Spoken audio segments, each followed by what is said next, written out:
أعوذ بالله من الشيطان الرجيم بسم الله الرحمن الرحيم والصلاة والسلام الأتمان الأكملان على مولانا رسول الله وعلى آله وصحبه ومن تبعهم بإحسان إلى يوم الدين. Salam alaikum wa rahmatullahi wa barakatuh. Maintenant, on va faire l'examen national deuxième année bac du Maroc, session normale 2025, physique, chimie pour les PC parallèles aux sciences X de Tunisie. Ça c'est quoi? C'est un examen national du Maroc. On va commencer par le premier exercice qui est quoi? Du chimie. Dans cet exercice, on se propose d'étudier le dosage d'une solution acide, le suivi cinétique d'une réaction d'estérification. Partie 1. Dosage d'une solution aqueuse d'hydrogène sulfate de sodium. L'hydrogène sulfate de sodium, NaHSO3, est utilisé pour le blanchissement de la pâte à papier. L'étiquette d'un flacon contenant une solution commerciale S0 d'hydrogène sulfate de sodium Na plus HSO3- porte l'indication 500 grammes par litre. La concentration molaire de S0 et C0. À propos, pour gagner du temps, il faudrait faire, ou bien si mieux de faire un schéma. On parle à la lecture de l'exercice. Dès que je lis l'exercice, je fais le schéma pour gagner simplement le temps. Alors, on a ici une solution commerciale S0 de quoi? Hydrogène sulfate de sodium, NaHSO3. NaHSO3 de concentration, ça c'est S0 de, c'est quoi 500 grammes par litre? C'est la concentration massique, CM égale 500 grammes par litre et de concentration C0. Données. Toutes les mesures sont fixées à 25 degrés Celsius. Le produit unique de l'eau K égale 10 à la puissance moins 14. La masse molaire de l'hydrogène sulfate de sodium M égale 104. Le couple acido-basique, on a déjà SO4- et SO3- qui est l'ion sulfate. pKa égale 7,2. Cette partie de l'exercice vise à vérifier par dosage acido-basique l'indication 500 grammes par litre. On va vérifier simplement la concentration massique inscrite sur l'étiquette de la solution commerciale. Pour vérifier cette indication, on procède comme suit.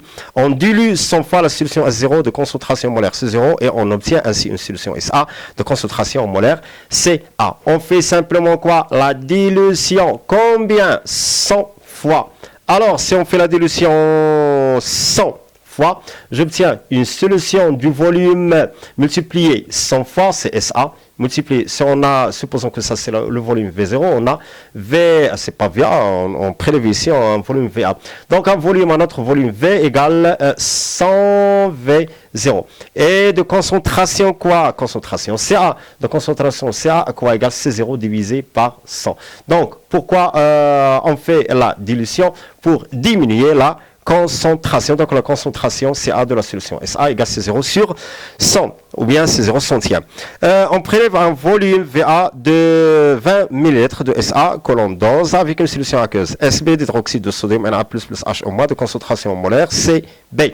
Même chose, on va faire, on va prélever un volume, c'est quoi? Un volume VA à quoi égale 20 ml. De quoi? Ça c'est toujours, on a ici NaHSO3 et surtout HSO3-. HSO3-.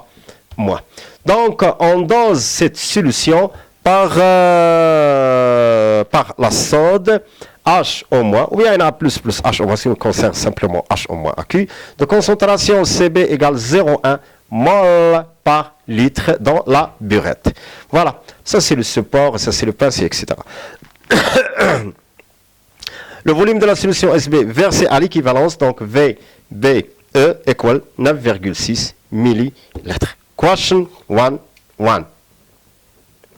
Écrire l'équation chimique modélisant la réaction du dosage. Donc on a HSO3- plus HO-, c'est une réaction rapide et totale. Donc HSO3- AQ plus HO- AQ avec une seule flèche et nous donne l'ion sulfate, donc SO3 2-, on élimine H plus, il me reste 2-, et sans conjuguer c'est SO3 2- plus H2O liquide.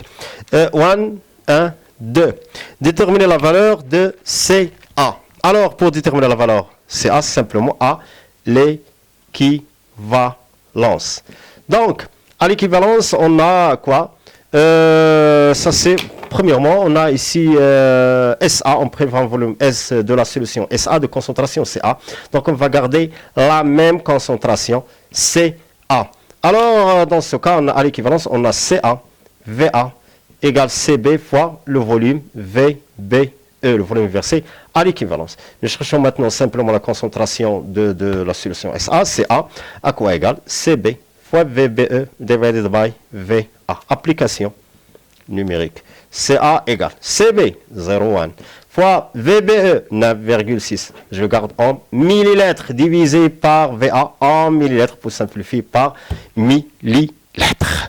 Donc, il me donne à quoi égale, donc, après le calcul, il me donne 4,8 fois 10 à la puissance moins 2 mol par litre.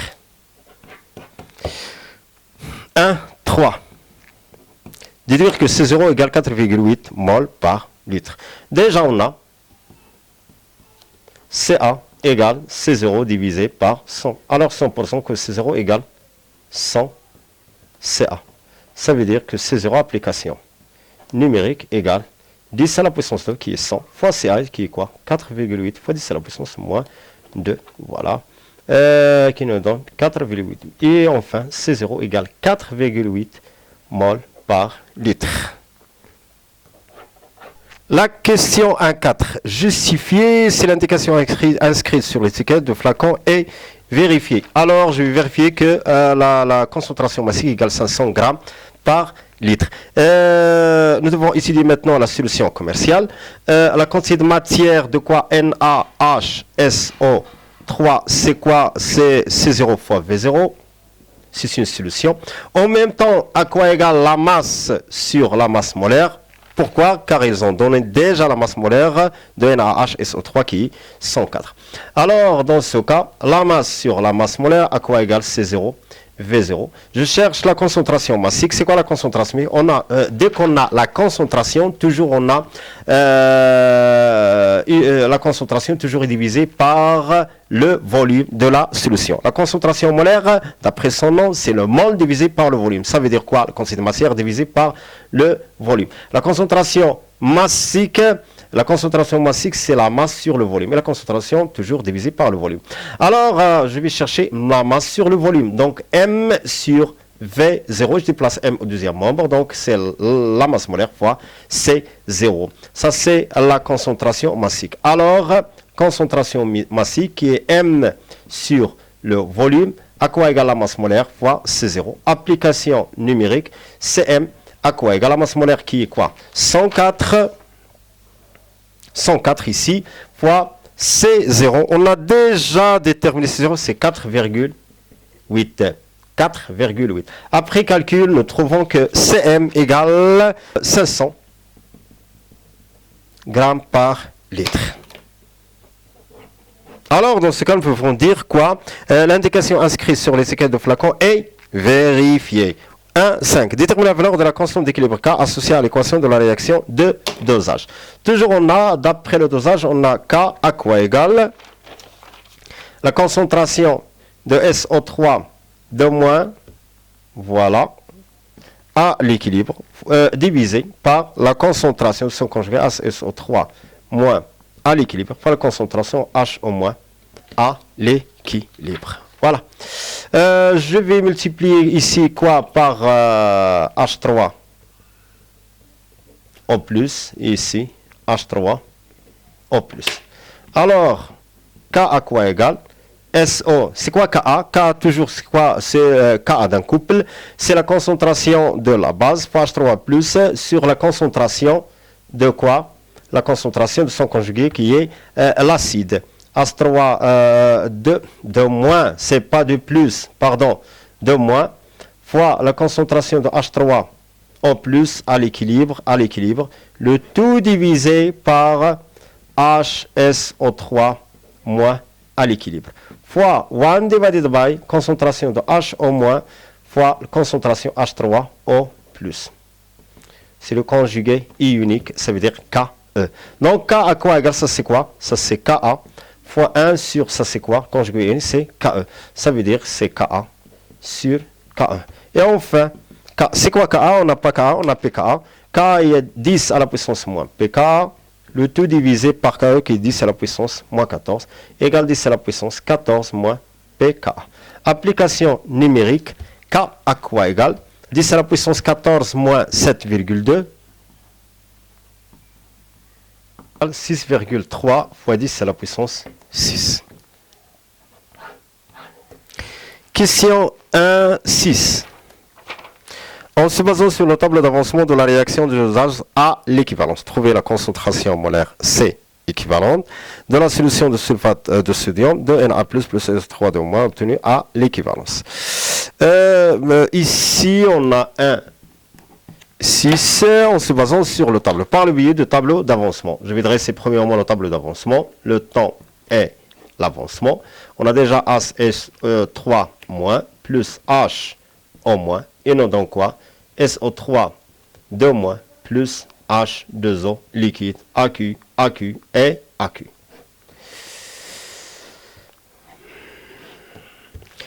Au temps T égale 0, SO3 moins avec CA, quantité de matière initiale CA, VA.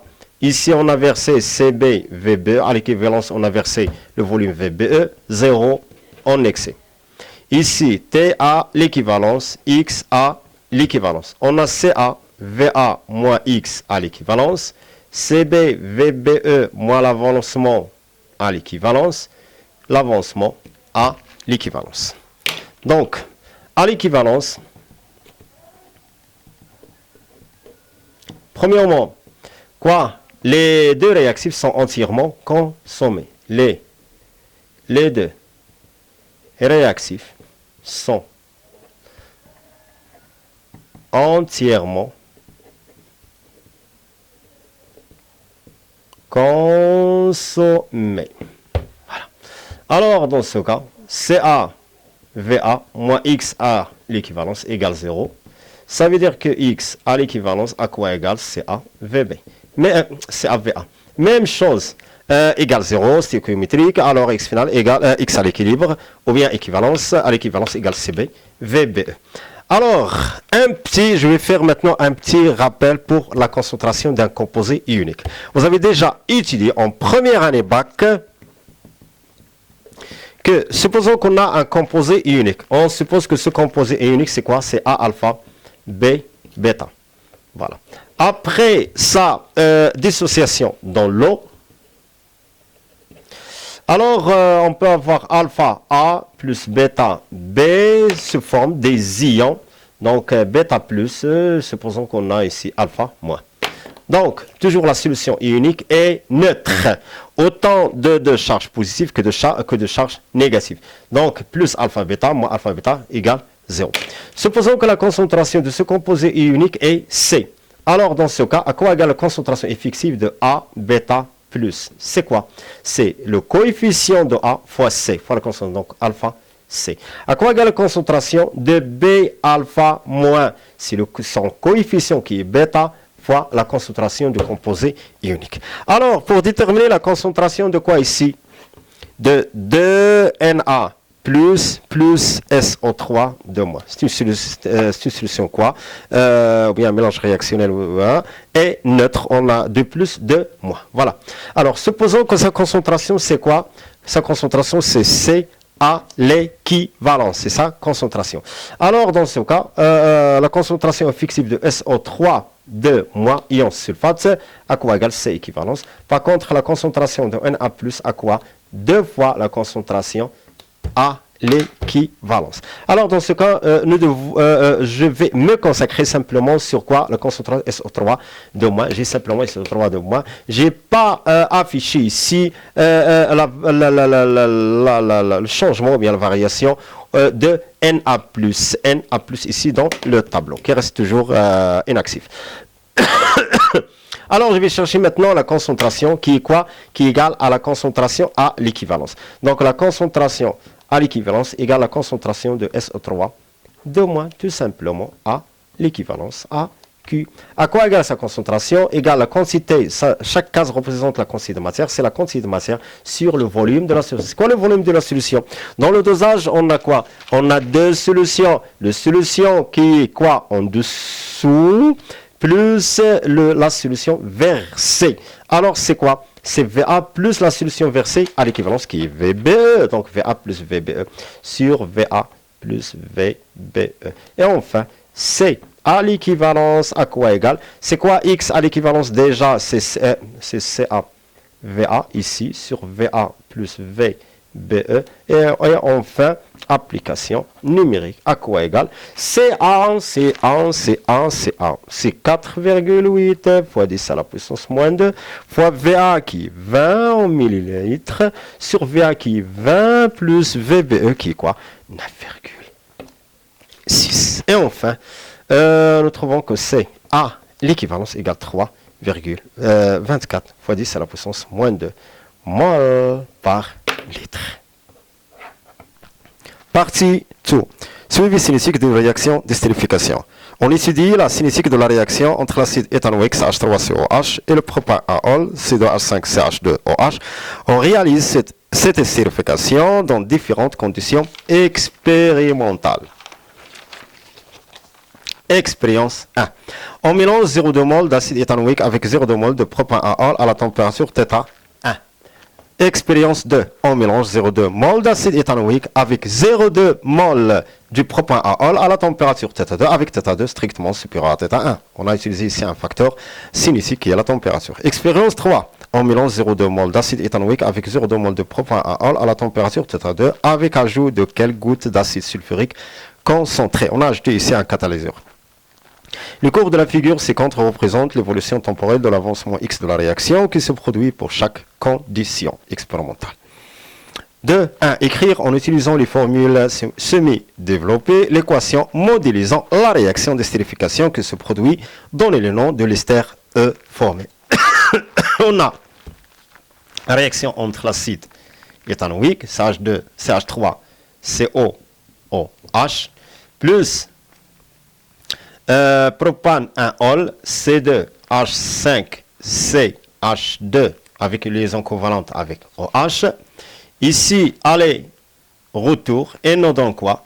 CH3, CO, CH2, C2H5, plus quoi? H2O, liquide, AQ, AQ, et enfin AQ. Non, le nom de l'ester formé. L'ester formé, c'est quoi?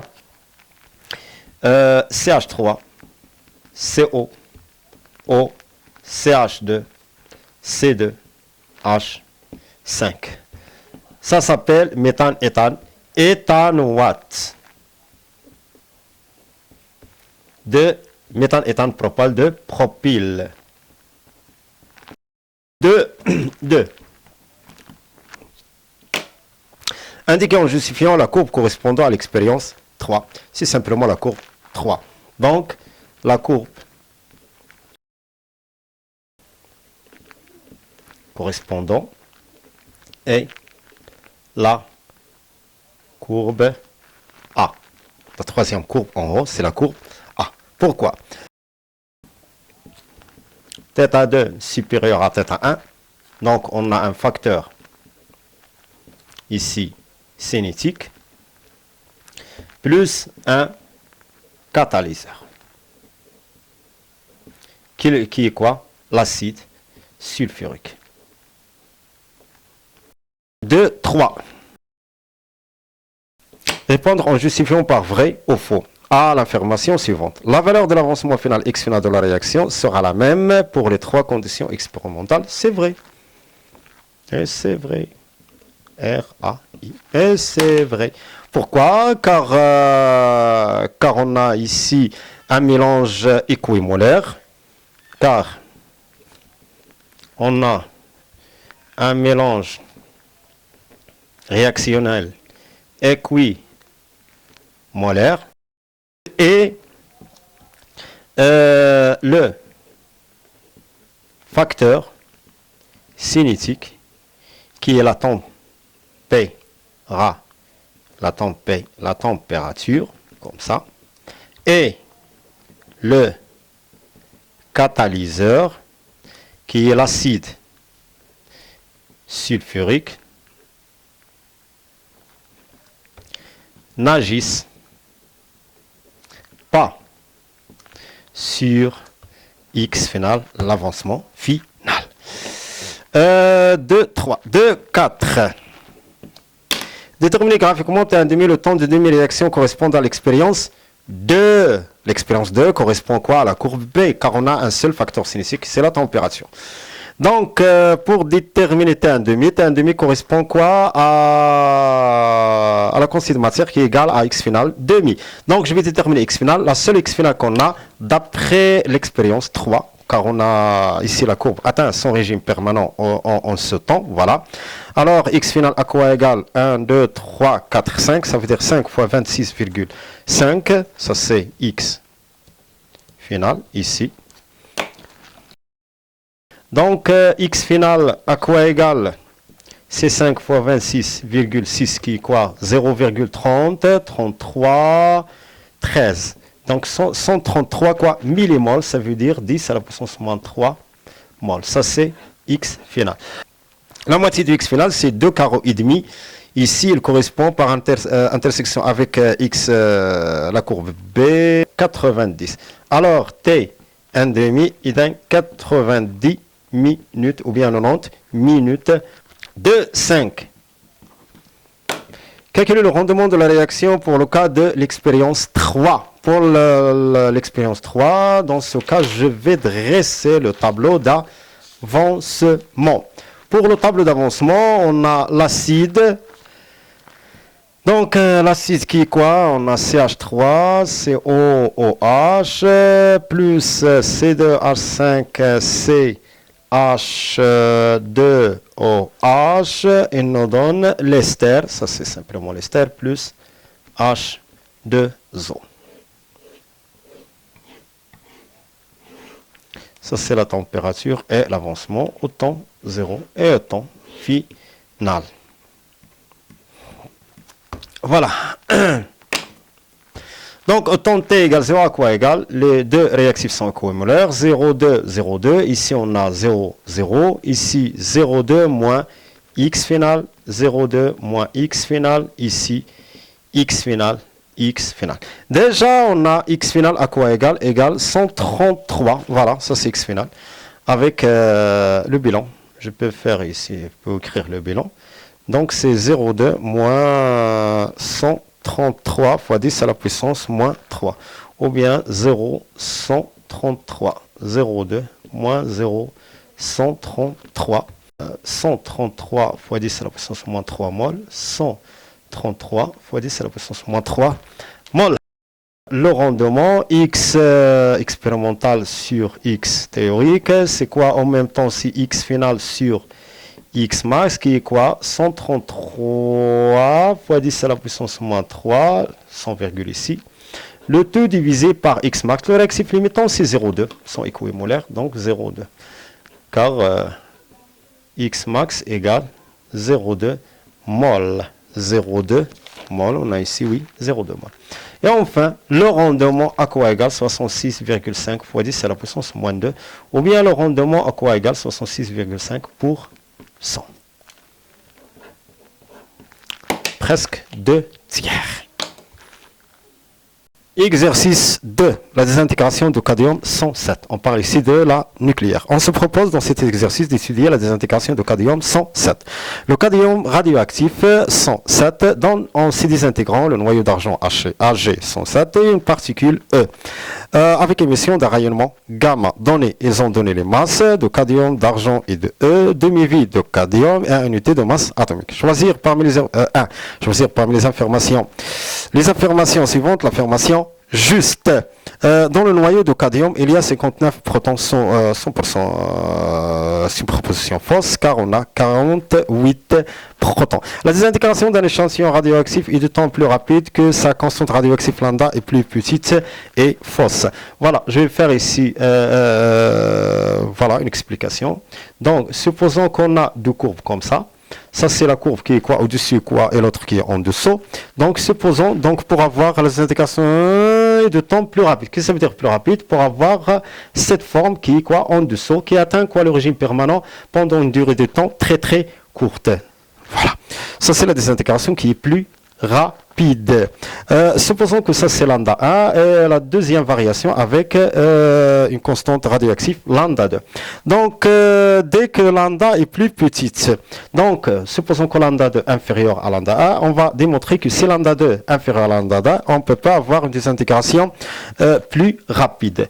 Donc lambda 2 est inférieur à lambda 1, alors 100% que moins lambda 2 fois t strictement supérieur à moins lambda 1 fois t, je vais multiplier par moins t, c'est une valeur négative. Je vais changer l'ordre. Ici, j'ajoute ici l'expo qui va garder la même variation et je vais multiplier par n0, une valeur positive. C'est quoi n0 l'expo? C'est n, ça représente la décroissance radioactive n2 et pour lambda 1, c'est correspond à n1.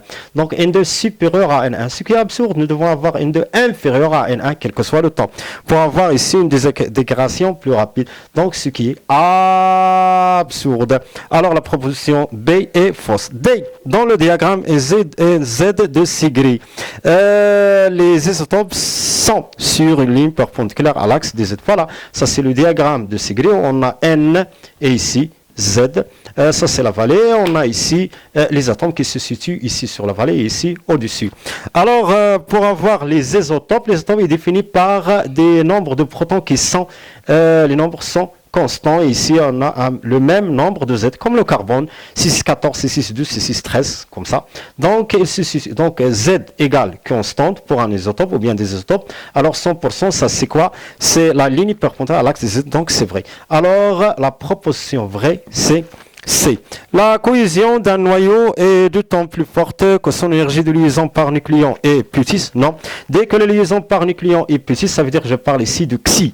Dès que Xi est plus petite, on n'a pas ici un atome qui est stable. On dit qu'on a un atome est stable si Xi est plus élevé par rapport à l'autre Xi d'autres atomes. Alors, Xi est plus petit, alors il est non stable. Ça veut dire que la cohésion n'est plus forte dans ce cas. Alors, D est fausse. Alors, la seule proposition qu'on a simplement, c'est 2. Écrire l'équation de désintégration d'un noyau de cadmium en précisant le type de cette désintégration. On a le cadmium, se désintègre, 48, pour qu'il nous donne l'argent, 107, 45, plus E à Z, plus par émission de gamma. D'après la loi de Soddy, on a 107 à quoi égale 107 plus A. En même temps, 48 égale 40. Ça c'est 40. 7 plus Z. Alors, A égale 0 et Z à quoi égale 100%. Alors dans ce cas, on a le cadmium, 107, 48. Voilà. Il nous donne l'argent, 107, 47. Plus 1, 0, c'est un positron, plus gamma. Donc, c'est une désintégration de type bêta plus. Un laboratoire, 3. Un laboratoire reçoit à la date t égale 0 un échantillon de cadmium d'activité A0. Donc, au temps t0, on a bicruel. À l'instant t1 égale 2t1,5. L'activité de cet échantillon est A1. Voilà, à l'instant T2 égale 3 T1,5 et on a l'activité A2. 3, 1. Établir l'expression A2 égale 1, 1,5. Déjà on a A2 en fonction de temps, toujours en fonction de temps, à quoi égale A1. Donc égale A1 fois l'expo moins lambda, quoi? La différence entre les deux temps, c'est quoi? T2 moins T1. À quoi égale A1 l'expo moins lambda, c'est quoi T2? C'est 3T1,5 moins 2T1,5. Alors A2 en fonction de temps égale A1 l'expo moins lambda T1,5. Déjà on a lambda T1,5 égale ln de 2, car lambda égale ln2 sur T1,5 ou bien T1,5 égale ln2 sur lambda. Donc, alors, A2 en fonction de temps égale A1 l'expo moins ln de 2, qui est quoi? Égale A1 l'expo ln de 2 à la puissance moins 1. Je vais éliminer ln avec E, ce sont deux fonctions réciproques. Alors, A2 en fonction de temps égale A1 fois 2 à la puissance moins 1, ça veut dire demi. Et c'est vrai, A1 égale, A2 égale A1 demi. Question 3, 2. Montrez que l'expression de ND, le nombre de noyaux désintégrés entre les instants T1 et T2, oui. Donc ça c'est, ici on a ND, le nombre de noyaux désintégrés, et ND égale. Donc ND égale A0, T1 demi sur 8 fois ln de 2. Donc, entre A1 et A2, on a le nombre de noyaux désintégrés. Et supposons qu'au temps T2, on a N2. C'est quoi N2? Le nombre de noyaux restants au temps T2. Et ici, on a toujours N1, le nombre de noyaux au temps T1, restant au temps T1. On a, premièrement, N1 à quoi égal? Égal le nombre de noyaux restants au temps T2 plus le nombre de noyaux désintégrés. Toujours, on a le nombre de noyaux initial égal le nombre de noyaux restants au temps T, à un certain temps, plus le nombre de noyaux désintégrés. Alors, dans ce cas, à quoi égale ND égale N1 moins N2. Donc, ND à quoi égal? C'est quoi N1? Ici, je vais exprimer ND en fonction de A0. Donc, je dois introduire A0 correspond quoi à N0. Je dois introduire ici N0. Alors, c'est quoi N1 d'après la relation de décroissance radioactive égale N0 l'expo moins lambda quoi? T1 moins T0, T0 égale 0. Supposons égale 0. T1. Voilà. Moins N2, c'est quoi? C'est N0 avec simple, je vais combiner avec N0. N0 l'expo moins lambda quoi? T2 moins le temps T2 qui est 0, donc c'est T2. À quoi égal, je peux factoriser par N0, l'expo moins lambda. C'est quoi T1? C'est 2, T1 demi. Moins l'expo moins lambda, c'est quoi? C'est 3, T1 demi. À quoi égal N0 fois l'expo moins 2? C'est quoi lambda T1 demi? C'est ln de 2. Moins l'expo moins 3, lambda T1 demi et en même temps ln de 2. À quoi égal N0 facteur de l'expo de ln 2 à la puissance moins 2, moins l'expo de ln 2 à la puissance moins 3. Je vais éliminer ces ln avec E, avec l'expo. Donc c'est N0, 2 à la puissance moins 2, moins 2 à la puissance moins 3, qui est N0 fois 1 quart moins 1 huitième. Quart 2 à la puissance 3, c'est 8. À quoi égal N0, 1 quart moins 1 huitième, c'est 1 huitième directement. Donc, et enfin, c'est pas enfin, égal N0. Huitième. Nous devons avoir l'expression de N, le nombre de noyaux désintégrés, n'est pas en fonction de N0 avec A0. Déjà, on a A0 égale lambda N0 pour le cation. Alors, et lambda à quoi égale ln2 sur, avec T1 demi, oui, T1 demi. ln2 sur T1 demi fois N0. Ça veut dire que N0 à quoi égale A0 fois T1 demi sur ln de 2. Dans ce cas, on peut avoir alors nd, à quoi égale nd égale n0 huitième. Et déjà, on a n0, je vais remplacer par a0, égale a0 fois t 1 demi sur 8 ln2. Et c'est vrai, c'est 8 ln2. 2.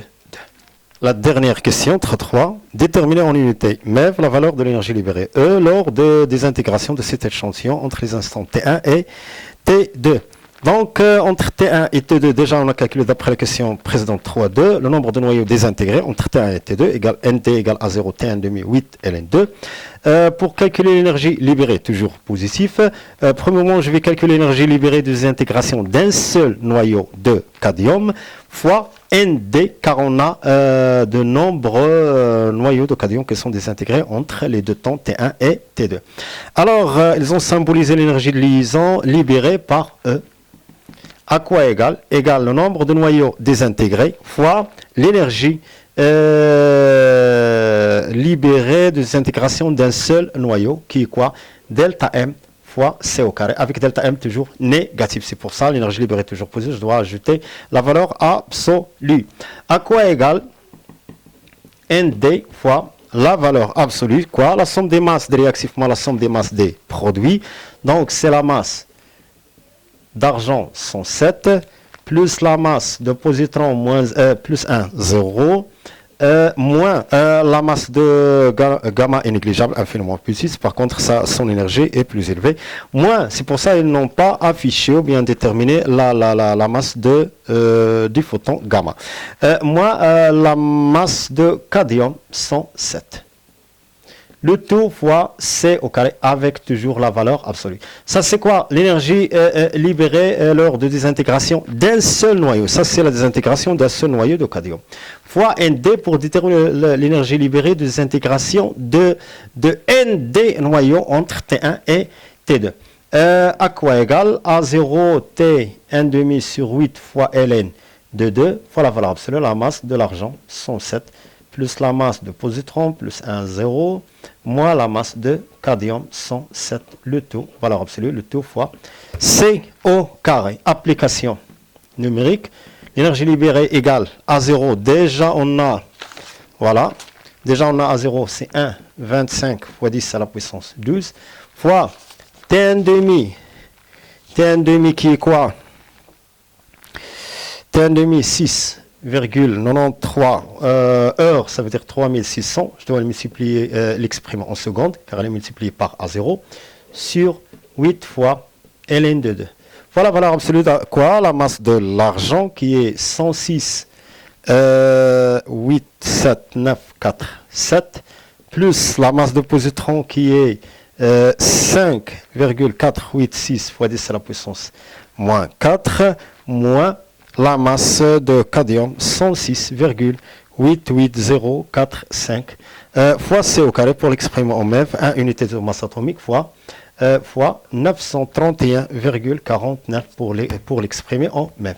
Et enfin, après calcul, E à quoi égale 2,25989 fois 10 à la puissance 15 MeV.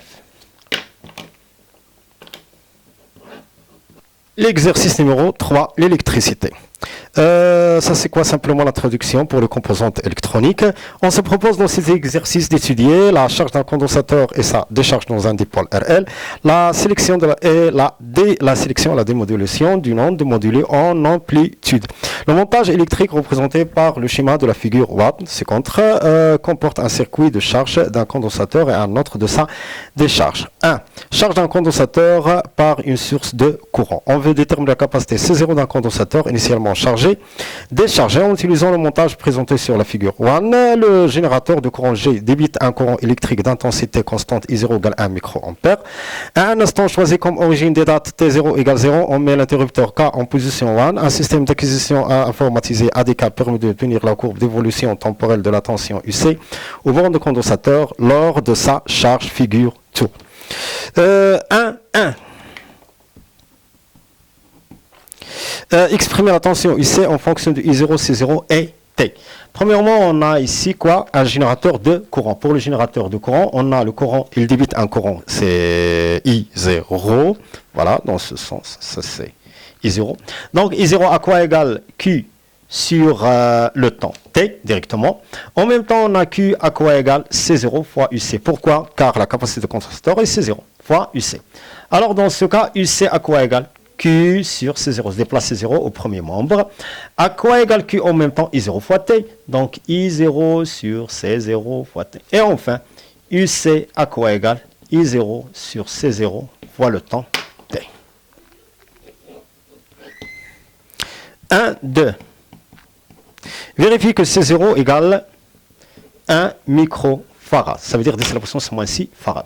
Déjà, on a UC, d'après la question précédente, égale I0 sur C0 fois T.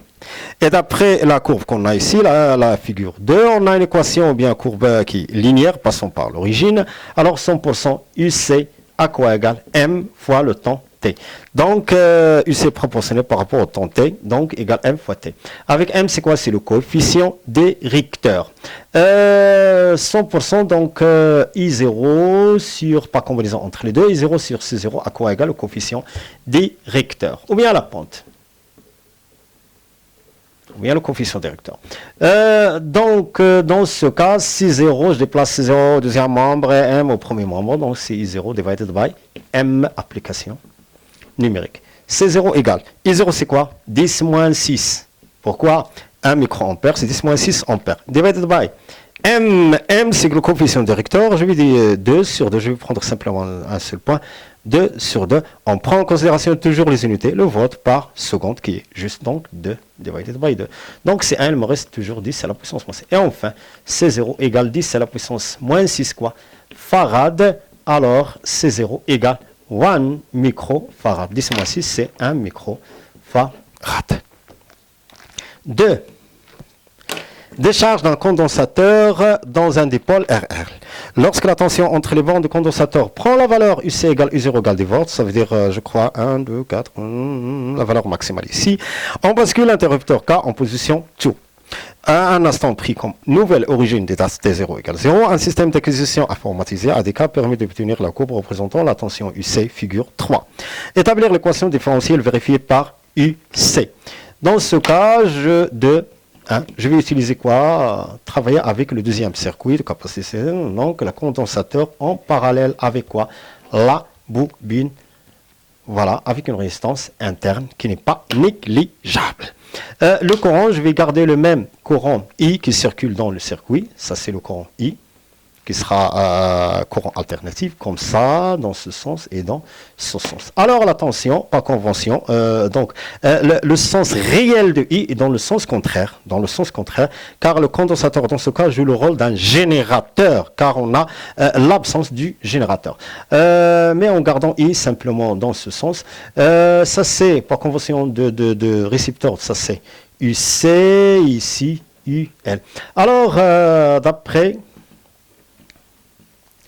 la loi d'additivité des tensions. On a UC plus UL à quoi égal 0. Ça veut dire UC plus, c'est quoi UL? C'est L dI sur dt plus petit ri égale 0.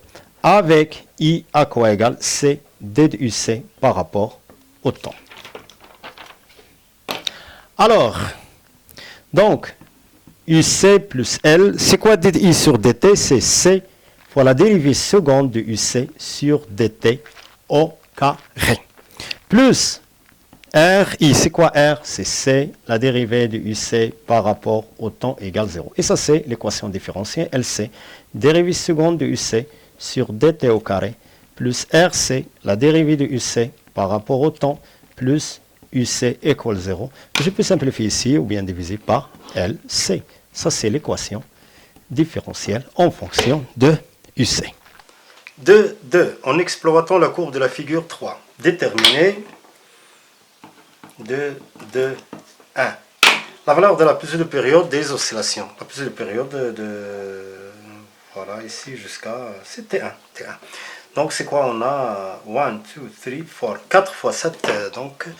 T à quoi égal 4 fois 7 fois 10 à la puissance moins 5, la vitesse de balayage, ou bien la sensibilité horizontale, ça fait 28 fois 10 à la puissance moins 5. Et enfin, T, ça fait 28 fois 10 à la puissance moins 5 quoi secondes. 2. Le signe de l'intensité du courant I entre les instants TA et TB. Entre TA et TB. Déjà, on a I à quoi égal C DUC sur DT. Donc, entre TA et TB. Premièrement, la courbe est décroissante. Alors, puisque la courbe est décroissante, alors DUC sur DT, donc ce sont des tangentes qui sont décroissantes avec des coefficients directeurs, la dérivée comme les coefficients directeurs qui sont strictement inférieurs à 0. Ça veut dire, en éliminant TA, ici autant TA à quoi égal DUC sur DT égale 0.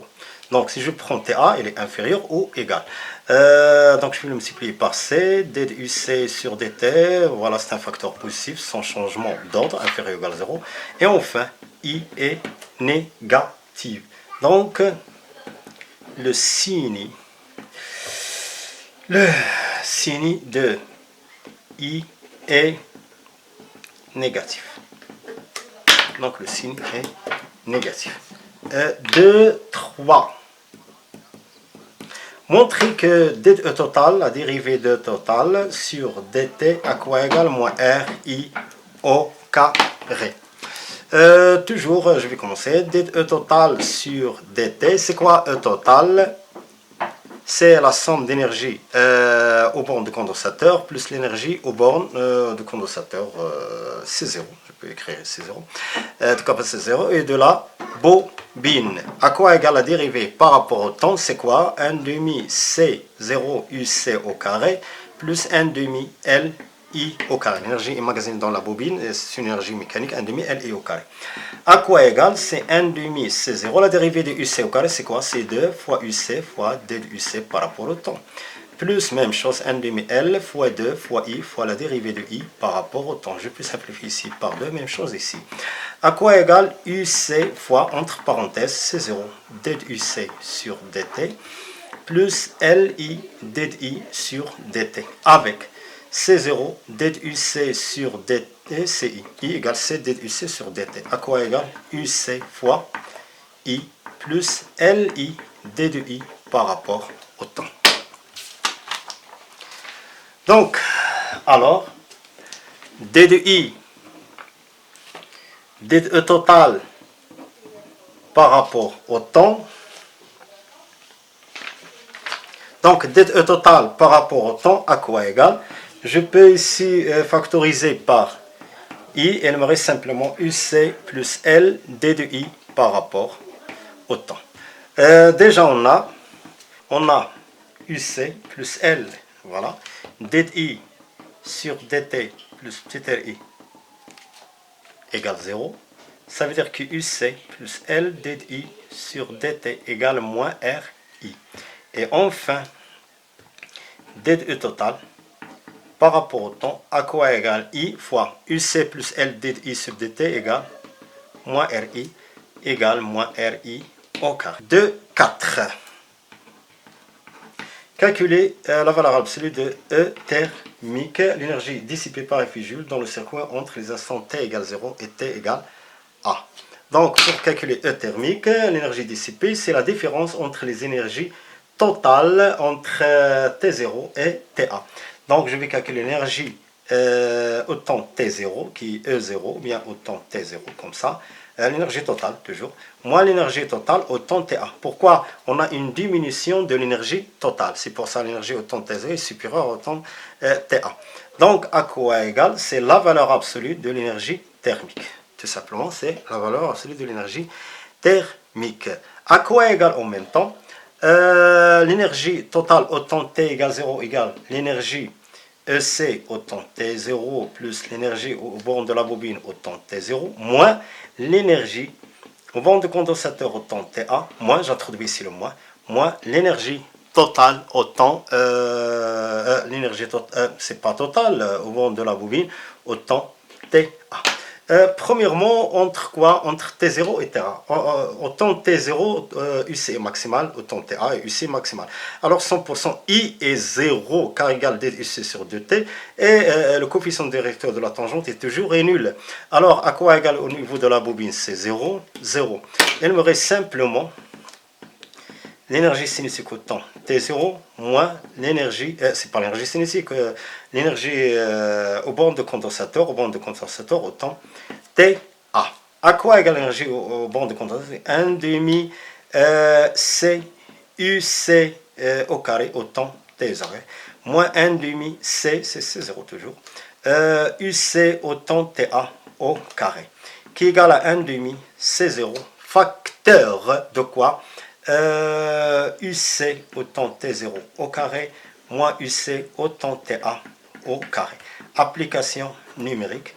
La valeur absolue de E thermique, à quoi égale? C'est 1 demi.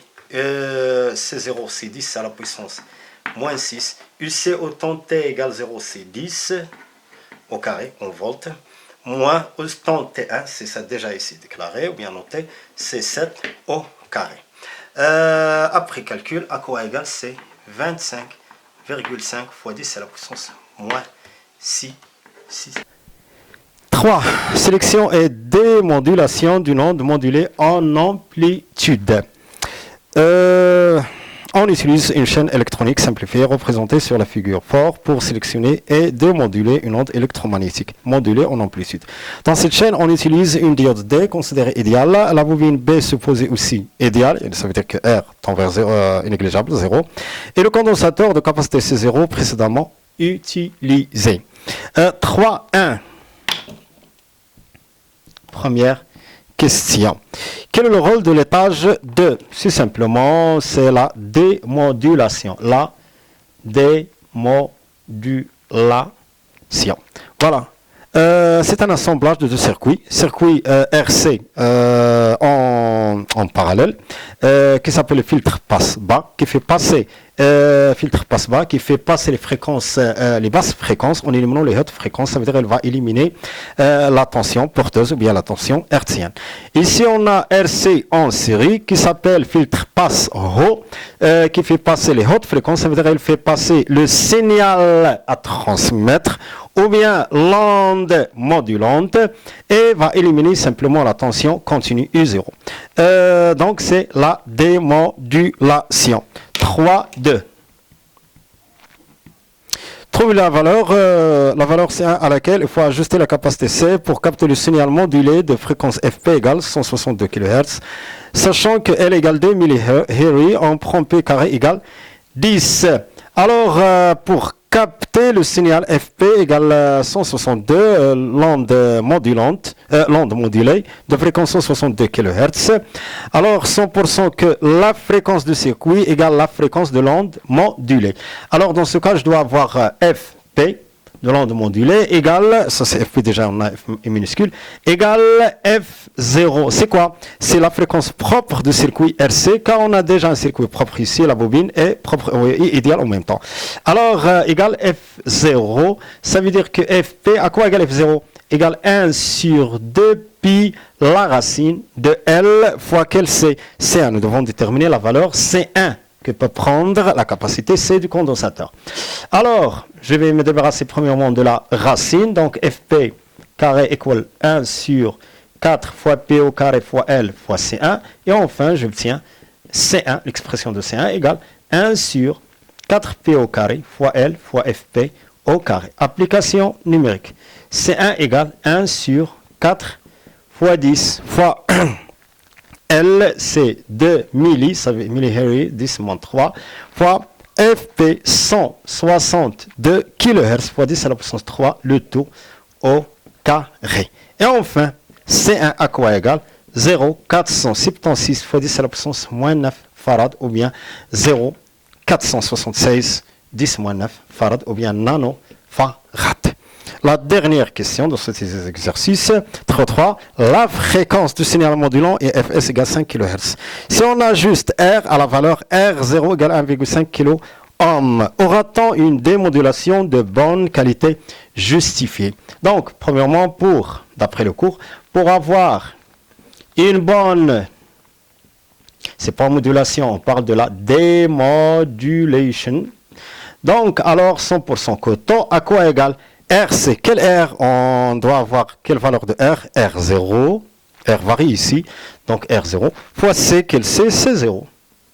Voilà, supérieure, infiniment plus grande par rapport à la période de l'onde porteuse et strictement inférieure à la période de l'onde transmise, ou bien l'onde modulante. Alors, dans ce cas, je vais calculer tout. Premièrement, je vais commencer maintenant par taux. À quoi égale R0? C'est 1,5 fois 10 à la puissance 3, fois C0, 10 à la puissance moins 6, qui est 1,5 fois 10 à la puissance moins 3. Donc, taux à quoi égale 1,5 fois 10 à la puissance moins 3, seconde. Calculons maintenant TP et TS. TP à quoi égale 1 sur FP, 1 sur la fréquence. Déjà, on a FP, donc 1 sur application numérique, TP égale 1 sur 162 fois 10 à la puissance 3. Donc, ce cas, TP égale 6,17 fois 10 à la puissance moins 6. Et enfin, TP égale 6,17 fois 10 à la puissance moins 6 secondes. Il nous reste TS. TS égale 1 sur Fs, qui est 1 sur 5 fois 10 à la puissance 3, c'est 0,2 fois 10 à la puissance moins 300. Je le garde avec l'ordre 10-3. Pourquoi? Alors, TS à quoi égale 0,2 fois 10 à la puissance moins 3 secondes pour la comparer avec ici 10-3, 10-3, même ordre. Alors, on a dans ce cas, taux n'est pas inférieur, nous devons avoir taux strictement inférieur à TS. Mais on a taux est supérieur à TS, car taux égale 1,5, ici 0,2, toujours 10-3, 10-3. Et 1,5 est supérieur, donc on a taux supérieur à TS. Donc c'est le contraire totalement de quoi? De cette condition pour avoir une bonne démodulation. Alors, on n'aura pas une bonne démodulation. Exercice 4, la mécanique. Partie 1. Mouvement d'un satellite artificiel. On se propose d'étudier dans cette partie le mouvement d'un satellite artificiel autour de la Terre. Un satellite S de centre d'inertie GS et de masse MS est destiné à l'observation des océans. Dans le référentiel géocentrique considéré galilien, S décrit une orbite circulaire autour de la Terre avec une période de révolution T. S se trouve à une altitude H de la surface de la Terre, figure 1. On note que dans la figure 1, l'échelle n'est pas respectée. On considère que la Terre est sphérique de centre O, de rayon RT, de masse MT, ayant une symétrie sphérique de répartition de masse et que S n'est soumis qu'à la force gravitationnelle exercée par la Terre. Données. La constante de gravitation universelle G, rayon de la Terre RT, la période de révolution du satellite autour de la Terre et l'altitude H. Première question 1. Écrire l'expression vectorielle de la force d'attraction gravitationnelle F exercée par la Terre sur S dans la base de Freinet. Déjà, d'après la relation, ou bien la force d'attraction gravitationnelle, on a F à quoi égale G fois la masse de satellite fois la masse de la Terre sur la distance entre les centres d'énergie des deux. Ça fait RT plus l'altitude H, le tout au carré. Toujours F se dirige vers le centre, ça veut dire elle est centripète vers le centre, ça veut dire suivant N. Le seul vecteur qui est centripète, vecteur unitaire, c'est N. Alors suivant N. Tout. 2. En appliquant la deuxième loi de Newton. 2, 1.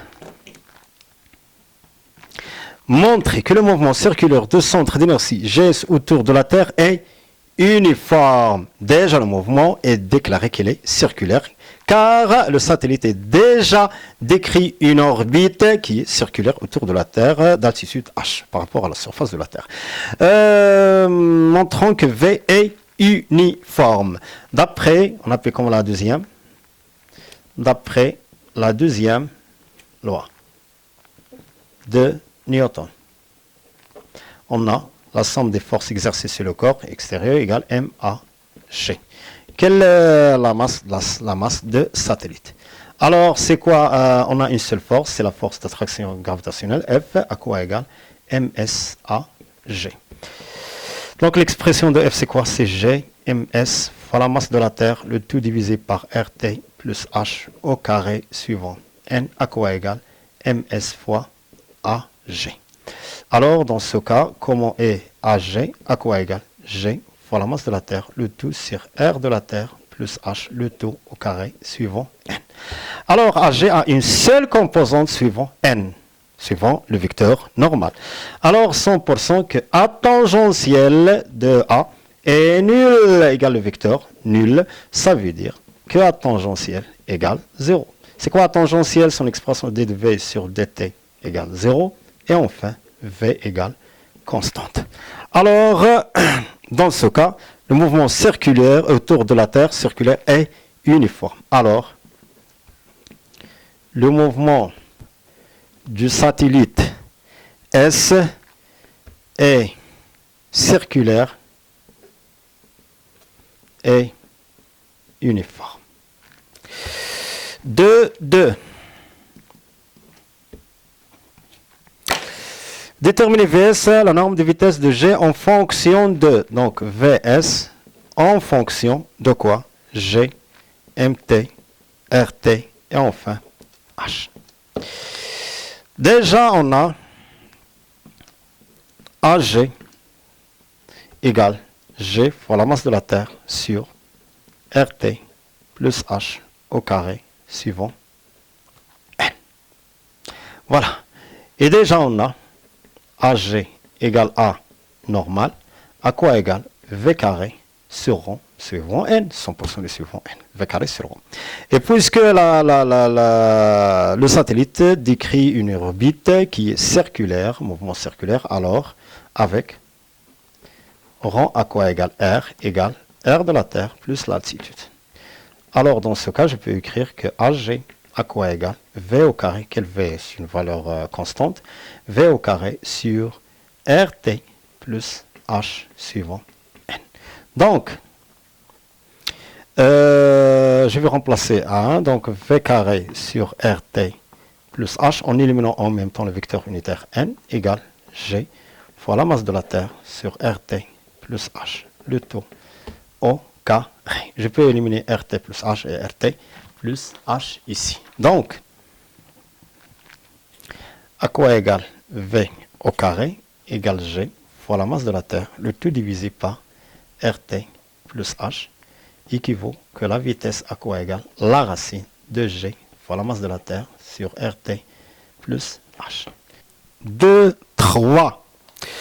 Déduire la relation T carré sur RT plus H au cube égale K, K étant une constante. Traduisons la troisième loi de Kepler relative au mouvement de centre d'énergie GS autour de la Terre. Déjà, on a, d'après cette relation, VS au carré égale G fois la masse de la Terre sur RT plus H.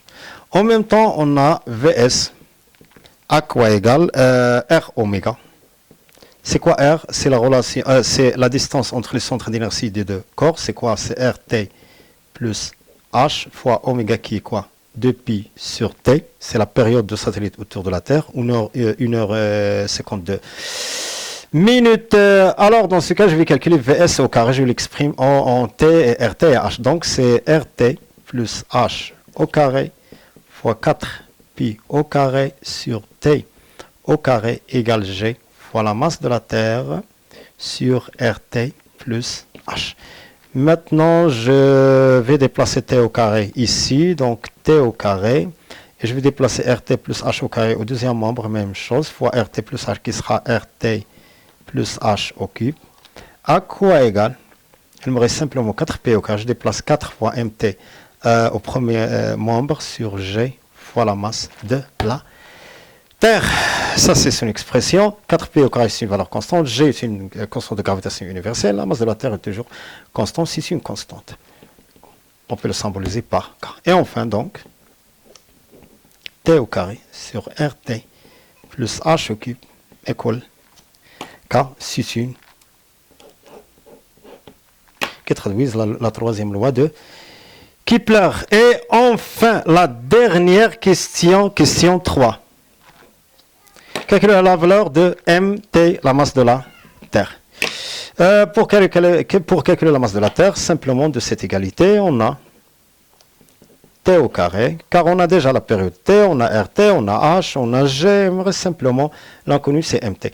T au carré sur RT plus H au cube, à quoi égale 4pi au carré sur G fois la masse de la Terre.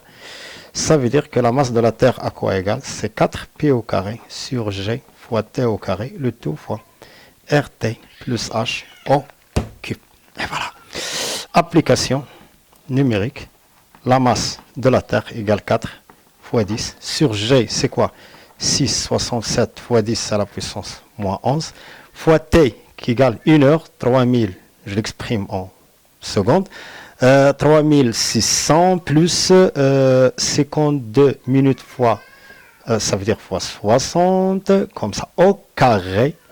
Le tout fois R de la Terre, le rayon de la Terre, 6380 plus H en kilomètres, 1336 en kilomètres, je dois l'exprimer en mètres, 10 à la puissance 3, le tout à la puissance 3. Après calcul, donc la masse de la Terre est presque 6,02 fois 10 à la puissance 24 kg, c'est la masse de la Terre. Partie 2. Mouvement d'un oscillateur. L'oscillateur mécanique étudié et modélisé par le système solide ressort constitué d'un solide S de masse M égale 250 g et d'un ressort aspire non jouative de masse négligeable et de raideur K. Le ressort est horizontal. Une des extrémités Et une de ces extrémités fixe et sur l'autre, on accroche le solide S. Ce solide peut glisser sans frottement sur le plan horizontal. On étudie le mouvement de centre d'inertie G de solide S dans un repère ROI lié à un référentiel terrestre considéré galiléen. On repère la position de G à un instant T par l'abscisse X sur l'axe OI. À l'équilibre, l'abscisse de G est nulle, figure 2. On écarte S de sa position d'équilibre dans le sens positif d'une distance x masse et on le lâche sans vitesse initiale à un instant choisi comme origine des dates t égale 0. L'exploitation d'un enregistrement vidéo du mouvement de G à l'aide d'un logiciel ADK a permis d'obtenir la courbe de la figure 3 représentant l'évolution temporelle de la vitesse Vx en fonction de temps de G. Question 1. En appliquant la deuxième loi de Newton, établir l'équation différentielle vérifiée par l'abscisse xt. En appliquant la deuxième loi de Newton, on a toujours la somme des forces égale mh, toujours les forces extérieures. Les forces appliquées sont quoi? P, R et T. Le corps déjà se déplace sans frottement. Les forces appliquées sont quoi? Ça c'est P, vertical vers le bas. R, déplacement sans frottement. Et T, toujours centripète. Ça veut dire quoi? Se dirige vers, de sens vers haut, toujours. Soit ici, toujours vers haut. Faisons d'abord la projection sur l'axe OX horizontal. Alors il nous reste Px0, R est perpendiculaire, c'est 0. Il me reste simplement Tx égale M à X. Soit c'est bon I ou bien non. Alors, c'est quoi Tx? C'est moins Kx. À quoi égale M? C'est quoi A? Puisque le mouvement est horizontal, rectiligne, alors A égale A tangentielle. A tangentielle égale X de point. Donc, Mx de point plus Kx égale 0. Ou bien X de point plus K Mx égale 0. Et c'est l'équation différentielle du mouvement vérifié par x2. La solution de cette équation différentielle s'écrit x égale x max cos de pi sur t0t plus phi avec t0 à la période propre de l'oscillateur. 2, 1. Détermine la valeur t0, x max et phi. Déjà on a x en fonction du temps égale l'amplitude x max cos de pi sur la période propre t plus phi. On va déterminer maintenant T0, X max et enfin phi. Premièrement, graphiquement, on a T0 ici, d'après la figure 3. On a T0 à quoi égale le premier et le deuxième carré. J'ai déjà ici l'échelle, alors T0 égale 2 secondes. De ce point jusqu'à celui-ci. X max. Comment déterminer maintenant X max? Pour déterminer X max, on n'a pas ici l'évolution de X en fonction de temps, on a l'évolution de la vitesse Vx. Alors je dois déterminer premièrement l'équation horaire de Vx. Déjà on a X en fonction de temps, à quoi égale X max cos de pi sur T0t plus phi. Alors, X point en fonction de temps, qui est Vx en fonction de temps, ça c'est le point, la dérivée, à quoi égale moins X max, et je fais sortir 2 pi sur T0, sinus de pi sur T0t plus phi. X max 2 pi sur T fois 2 pi sur E représente l'amplitude de quelle grandeur de cette vitesse, à quoi égale moins Vx max. Toujours si on a ici cosinus, une fonction sinusoïdale, et on a en même temps ici une grandeur, alors 100% cette partie positive, la partie positive, mais le coefficient de sinus, le coefficient positif, simplement la partie positive, représente l'amplitude de cette grandeur. Sinus de pi sur T0t plus phi. Voilà. Par comparaison, c'est quoi Vx max? C'est x max de pi sur T0. Alors, Vx max, à quoi? Car nous avons déjà la valeur de Vx max qui est 12,5 fois 10 à la puissance moins 2 mètres par seconde. Égale x max fois 2 pi sur T0. Et enfin, x max à quoi égale Vx max fois T0, le tout divisé par 2 pi. Application numérique. x max à quoi égal Vx max qui est 12,5 fois 10 à la puissance moins 2 fois T0 qui est quoi 2 secondes sur 2 fois pi. Donc, enfin, x max après calcul égale 3,98 fois 10 à la puissance moins 2 mètres. Presque 4 fois 10 à la puissance moins 2 mètres. Vous pouvez écrire 4. Il nous reste à déterminer la valeur de phi. La phase au temps t égale 0. Phi. Alors, maintenant pour phi, on a déjà x en fonction de temps égale x max cos 2pi sur t0t plus phi. Voilà. Toujours x égale x max. D'après les conditions initiales, au temps t égale 0, au temps t égale 0, à quoi égale x au temps t égale 0. Je vais remplacer t par 0 ici, c'est x max cos phi. En même temps, à quoi égale x au temps t égale 1, d'après les conditions qu'on a ici, on écarte s de sa position d'équilibre dans le sens positif d'une distance x max. À quoi égale x max. Alors, dans ce cas, les deux expressions sont les mêmes, semblables ou bien égales. Donc, x max cos phi égale x max. Alors, cos phi equal 1. Ça veut dire 100% que phi égale 0 radian. 2. Déduire la valeur de la raideur K en prend P carré égale 10. T0, toujours à quoi égale d'après le cours, égale 2pi. La racine de l'inverse, c'est M divided by K. Alors, je vais chercher M. Alors, T0 au carré égale 4 fois P au carré fois M divisé par K. Et enfin, K. À quoi égale 4P au carré fois M, le tout divisé par T0 au carré. Application numérique. K égale 4, P au carré égale 10, presque. Fois la masse M fois 0,25, un quart, 250 grammes, le tout divisé par 2 au carré qui est 4. Il me donne 2,5. Et enfin, K à quoi égale 2,5 newton par mètre. Et enfin, la dernière question, 3. Déterminer la variation de l'énergie potentielle élastique du système solide S ressort entre les instants t égale 1 seconde et 2,5 secondes. Delta EPE entre T1 et T2. En symbolisant le temps 1 seconde par T1 et T2 par 2,5 secondes.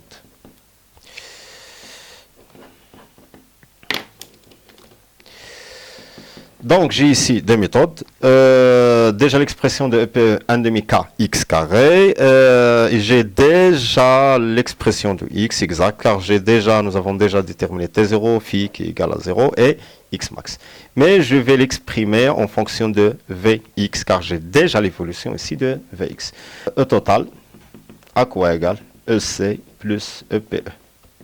Ça veut dire que EPE, à quoi égal E total moins EC. Donc, la variation de EPE, à quoi égale égale delta, pardon, E total, moins delta, variation de EC. Puisque le mouvement est conservatif, sans frottement, ou bien le mouvement s'effectue sans frottement, alors delta E total égale 0, à quoi égale moins delta EC. Ça, c'est entre T1, T2, T1, T2, T1, T2, T1, T2. Alors, delta, G potentiel de T1 à T2 à quoi égale égale moins. Delta EC, c'est 1 demi M Vx2 au carré, correspond au temps T2, plus moins, par exemple, 1 demi M Vx1 au carré. À quoi égale 1 demi M Vx1 au carré moins Vx2 au carré. Il nous reste simplement l'application numérique. Application numérique. Delta EPE de T1 à T2 égale 1 demi M, c'est 0,25 Vx1 au temps T1 à quoi égale Vx. Ici, c'est 0. 0 au carré, moins Vx2, 2,5, ça c'est 1, 2, 2,5, Vx est minimal, donc égal moins 12,5, n'oublie pas 10 à la puissance moins 2, le tout au carré. Après calcul, il me donne moins, c'est moins 19,53 fois 10 à la puissance moins 4. Et enfin, delta EP de T1 à T2 égale moins 19,5 35 fois 10 à la puissance moins 4 joules avec l'unité.